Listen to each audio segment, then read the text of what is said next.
Yo, what's going on, guys? Matty here, and in today's video we're talking about body recomposition. I could say without hesitation that the most common question I've received over the last couple of years is how do I lose fat and build muscle at the same time? And I used to think about this myself, and ever since I started coaching, I've received over 2,000 coaching applications, and on about 80% of them listed as the goals, so I want to lose fat and build muscle at the same time. That's what we're going to talk about in this video. Is it possible to lose fat and build muscle at the same time? And if so, how do I do it?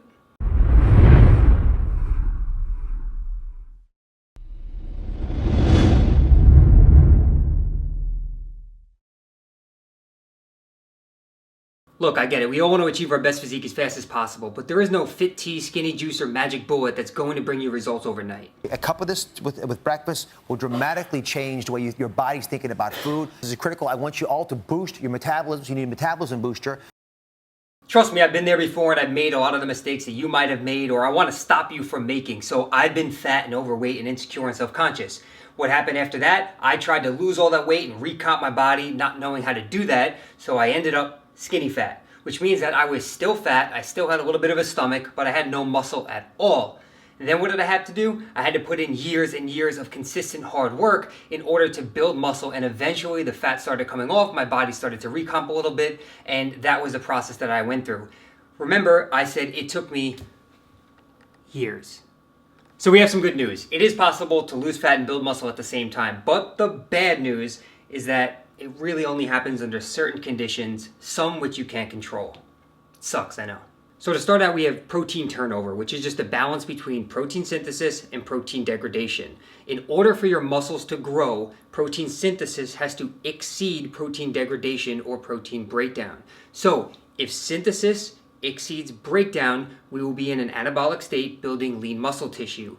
If breakdown exceeds protein synthesis, we will be in a catabolic state burning muscle tissue. You've probably heard of those terms before. I'm anabolic, I'm catabolic. When should I eat? How much should I eat? We're gonna talk about how you can manipulate your training and your food in order to achieve maximum muscle protein synthesis. I'm gonna link you guys up with some studies in the description box below, but to keep it simple, we're gonna talk about a few things you could do with your training. Number one, the most important thing, I've made separate videos on this, progressive overload. You have to be progressing in the gym over time. I know the pump is cool, the burn is cool, but that doesn't mean shit if you are not making progress from week to week, from month to month, from year to year. Yes, years, like I said earlier, it takes that long, but you have to be progressing, adding weight to the bar, and getting stronger over time. Train your muscles more than one time per week. So we want to increase the frequency a little bit to stimulate that muscle protein synthesis within that muscle. So a lot of people do that bro split thing where they do chest Monday, back Tuesday, shoulders Thursday, arms Friday, abs Saturday, whatever. You're doing one muscle, 1 day per week, so you're hitting it once every 7 days. Instead,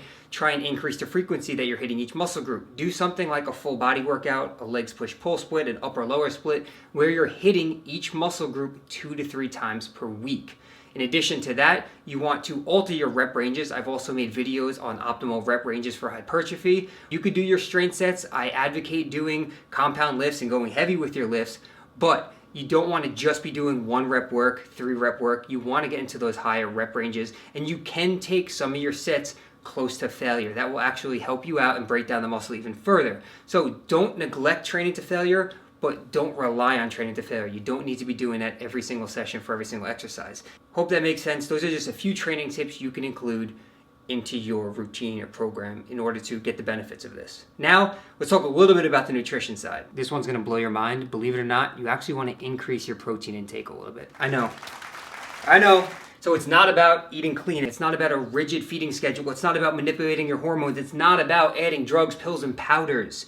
It is about diet and training and recovery. So what I'm gonna do is I'm gonna throw some charts on the screen for you guys, and we're gonna break down the nutrition side of things to make it easier for you guys to understand. So after I spent some time looking through all this, I realized it's just going to be more confusing for you and I, so let's keep it simple and make it easy to understand. So there was a study done by Moore in 2009, which showed 20 grams of protein gives a near maximal increase in muscle protein synthesis after a leg-based workout. Then there was a more recent study by McDonald in 2016, which showed 40 grams of protein resulted in 20% higher muscle protein synthesis compared to the 20 grams. But you have to keep something in mind. With this more recent study, they did a full body workout. So it was a full body session compared to just a lower body session, and that can skew the numbers a little bit. So if you take a look at all of this, you could spend hours going through papers and reviews and research and studies. And to be honest with you guys, a lot of this information goes right over my head, and I let it because stressing about this type of data is overkill. Unless, of course, you're someone who really wants to learn about it, then you could check out the links below. But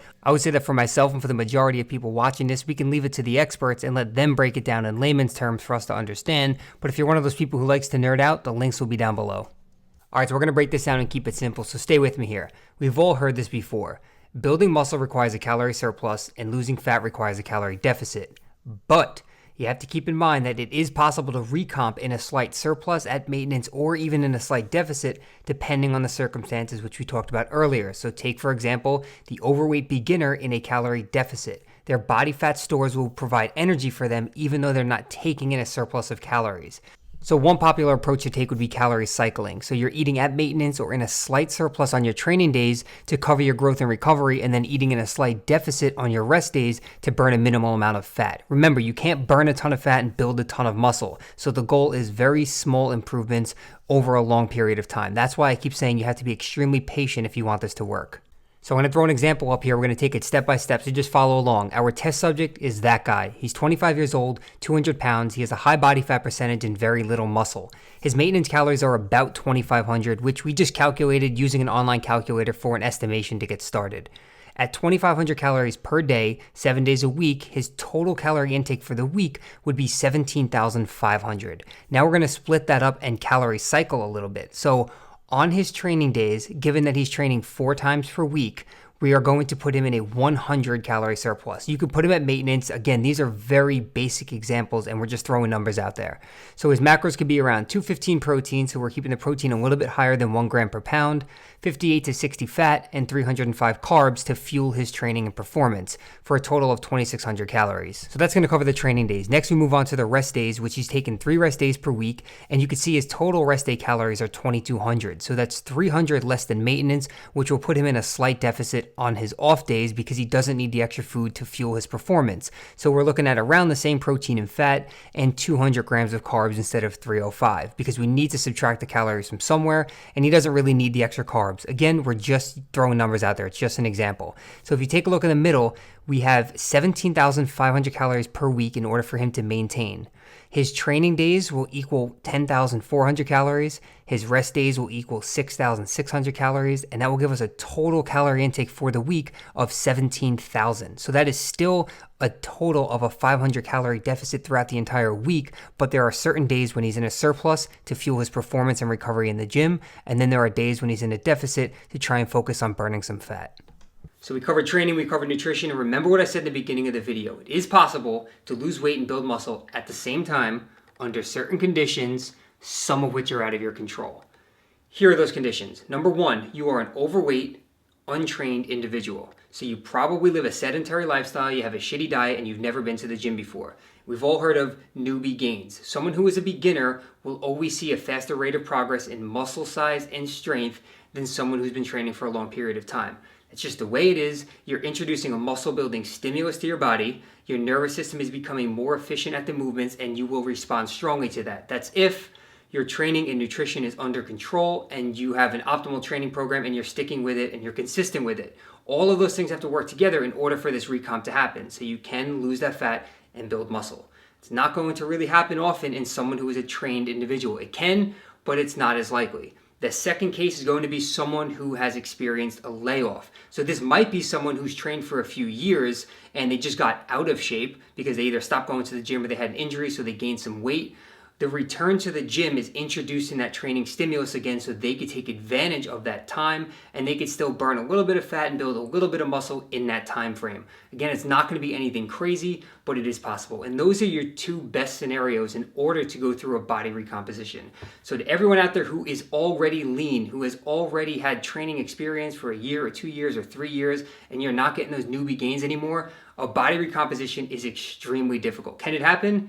Yes, it can. but it's highly unlikely. So I wouldn't rely on that because you'll likely end up just spinning your wheels trying to lose fat, build muscle, lose fat, build muscle, and you'll probably look the same and slow down your progress. So let's talk about a few things that you can do to help try and go through this body recomposition successfully. So you want to know how to recomp. Remember the conditions we spoke about earlier. This is more for the untrained overweight individual. So if that's you, listen up. If it's not, you could still keep some of this in mind, but it's going to be much more difficult for you. So you want to make sure that you're making progress in the gym. Remember progressive overload. So keep a training log, track your workouts, and don't just go in there and YOLO the weights. Next up, increase your training frequency. So if you're new and you're untrained, then just going to the gym is your first step. If you're someone who's going to the gym and only training one body part per day per week, then you might want to increase that to 2 times per week. Utilize multiple rep ranges. So do some strength work, do some hypertrophy work. You don't want to get rid of compound movements and heavy lifting just because you're trying to lose body fat. Remember, we still want that heavy training stimulus. You can utilize HIIT cardio as a tool, so that's high intensity interval training. You don't want to be doing a ton of list cardio because you can risk losing some muscle doing that. You want to consume a sufficient amount of protein. Obviously, that's going to be different for every single individual. You can try out things like intermittent fasting and calorie cycling. That's why I have a question mark next to them. They're questionable. If that's something you want to experiment with, feel free. You want to make sure you're getting adequate sleep no matter what. So for whoever is training, you want to make sure you get your sleep. You want to keep your stress levels as low as possible to try and keep that cortisol down. And I have a star next to supplements because that is something that is optional. You can supplement with some different things, but it is not 100% required. That's the end of the video, and I hope you were able to learn something about body recomposition. And some of you guys are probably still sitting there like, but should I cut or bulk?